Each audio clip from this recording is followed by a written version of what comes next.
রাজধানীর মিটফোর্ড হাসপাতালের ৩ নম্বর গেটের সামনে চাঁদা না দেওয়ায় মোহাম্মদ সোহাগ নামের এক ভাঙ্গারি ব্যবসাকে নির্মমভাবে হত্যা করেছে চকবাজার থানা যুবদলের সাধারণ সম্পাদক পদপ্রার্থী ও বিএনপি নেতা মঈনের নেতৃত্বে এ হত্যাকাণ্ড সংঘটিত হয় বলে অভিযোগ উঠেছে। ৯ জুলাই সন্ধ্যা ৬টার দিকে মিটফোর্ড হাসপাতালের ৩ নম্বর ফটকের সামনে ঘটনাটি ঘটে। প্রত্যক্ষদর্শীরা জানান, সোহাগকে উলঙ্গ করে একদল লোক পাথর ও ইট দিয়ে তার মাথা থেতলে হত্যা করে। ঘটনার সময় একজন তার গালে চড় মারছিল, অন্যজন বুকের উপর লাফাচ্ছিল এবং মৃত্যু নিশ্চিত করতে মাথায় লাথি মারছিল।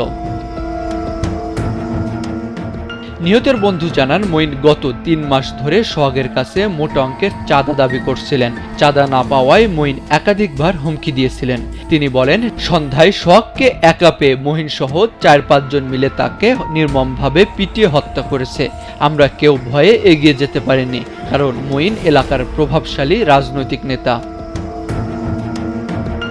এই হত্যাকাণ্ডের সঙ্গে জড়িতদের দ্রুত গ্রেপ্তার ও দৃষ্টান্তমূলক শাস্তির দাবি জানিয়েছে স্থানীয়রা।